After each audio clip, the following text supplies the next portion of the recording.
I've been playing the Rainbow Six Siege closed beta, and I've been really enjoying it.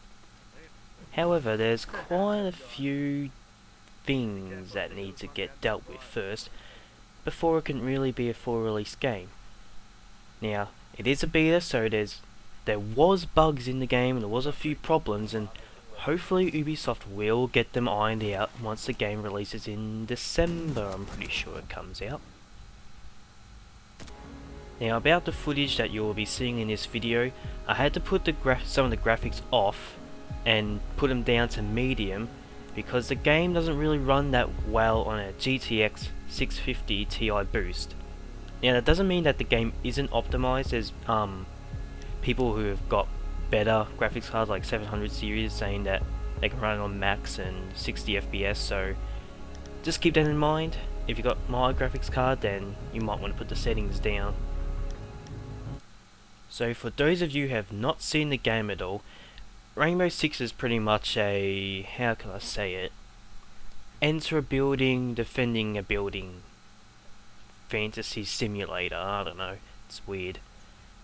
Okay, and another thing I want to get on my chest, no, it's not like the old original Rainbow Six games. Those days are over. Ubisoft doesn't care about those anymore.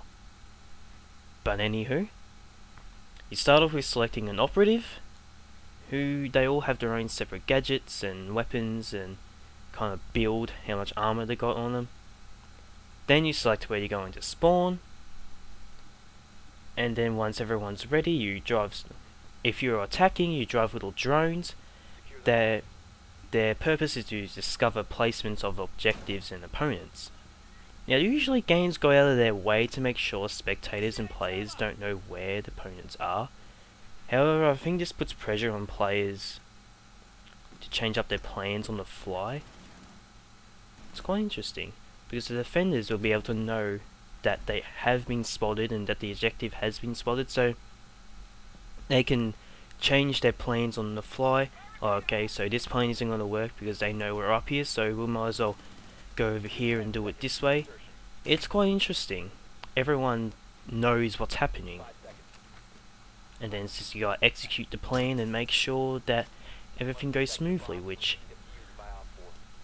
if you're actually communicating together, then it'll generally work. But there has been, I've played quite a few games where no one's had a mic, so that's a problem that Ubisoft will have to really encourage people to use their microphones when the full game releases. Now for my impression of the actual game and beta itself. This game desperately needs players to communicate. It is possible to play with a team not using mics, but everything will be uncoordinated, and the way the maps are designed requires players to call out what's going on and plan together, as there are tight corridors and many corners in a room, and the ability to blow up walls. So you gotta really work together just to make sure everyone's on the same page and they know what's going on. And also to help plan stuff as well. Also, I have found that the game is mostly about mind games and overpowering the other team.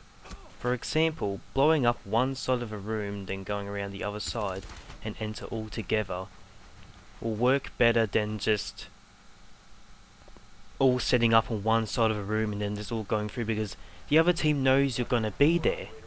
But if you set up on one side but then go around the other way and enter that way, then you'll most likely confuse them.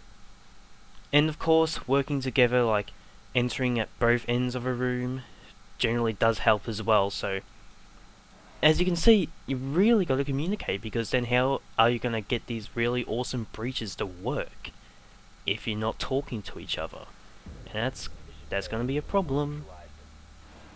The one great thing the game does though is waiting for the attacking side when you've got everything set up and everyone is in position. The quietness of waiting and hearing the muffled sounds of the opposition on the other side of the wall, it can get quite nerve-wracking. Now, like most games today, you do have to unlock weapons and weapon skins and weapon accessories, but the good thing is it's not like Call of Duty where you have to level up to unlock the weapons. You just have to accumulate renown points that you get at the end of matches, and you can just purchase whatever weapon and whatever operative that you want, just as long as you got the right amount of renown points. Now I think that's pretty good. The amount that I saw in the beta isn't really that much, but I'm going to assume that when the full release comes around and that there's more operatives, there's going to be way more guns and way more accessories and skins to purchase. So that seems alright. Something to progress towards when you're playing the game. Now time for some negatives. I'm not sure I would actually pay the full AAA price for this, which would most likely be 60 USD, and for an Australian that would be around 86 bucks depending on what the exchange rate is. As I said before, I've heard that there will be more operatives and there will also be a terrorist hunt mode in the full release. But being a purely multiplayer only game and going up against Counter-Strike, it will need plenty for me to be interested in the base game. It will need way more maps, lots more, and hopefully some more modes as well. Also, I hope to God they do not release any map packs, because as usual that defies the community and people just don't like them. Okay, so beta is beta, but however the matchmaking for the beta was atrocious. Half the time you couldn't really get a match, like the matchmaking would just fail, or you would get people but it would just fail to actually find another team to play against. And also if you do get in the match, sometimes people would just get connection errors and will get cut off from the game, and it will become like a 3 versus 2 match. But the really annoying thing, there is no auto balance. So the team that has the more people, like the people with the team with the 3, they will get more people for some reason. The team that only has 2 will not get anyone, maybe only until the end of the match. It's really bad, so better hope Ubisoft fixes that when the full release comes around. Also, I'm not sure if there's a hit detection problem or it's lag or both, but there are times I swear I put a whole mag into someone and just have them one-shot me afterwards. It's really annoying. Also, some bugs for Ubisoft to have a look at, such as the loading bug, where if someone doesn't get their operative and all their weapons sorted, the match might not even start because they might not even finish loading. And there's another one, loading after everything is selected. Sometimes the match just doesn't start. Also, the matchmaking, I've already mentioned, is not the best in the world. Sometimes it fails to start, sometimes it fails to find the other team, sometimes it fails to start after looking for the other team. And also, a pretty rare bug, but I've had it happen to me a couple of times. Sometimes recently destroyed blocked doorways will somehow still have invisible wall in them, so you try to walk through it and it just pushes you back out, so that's really annoying. And that's my impressions of the Rainbow Six Siege closed beta, the 25th of this recording.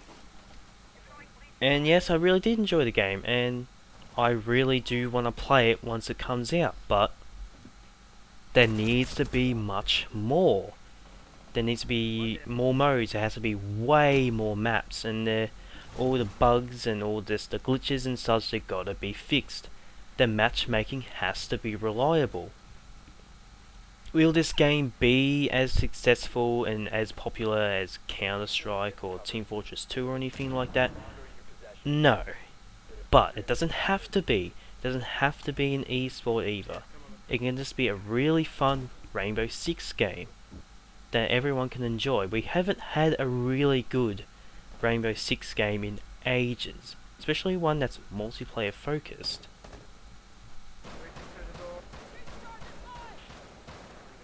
And I am rather curious if many console players will actually really like it at all, considering that it does really require teamwork. You don't really want to trash talk with these other people because they might not want to work with you. It doesn't work that way. Now on PC, it'll be fine. You know, lots of people will be like, oh, I like teamwork games and Rainbow Six, so yeah, they'll really love it. Just, I'm not really convinced about it being a really good console game. Apparently it runs not that great on the consoles either. But we'll see. It's all just beta. They've got, I think, till December to fix the stuff and put more stuff in, so we will see once it comes out. My name is Drag, and I will see you later.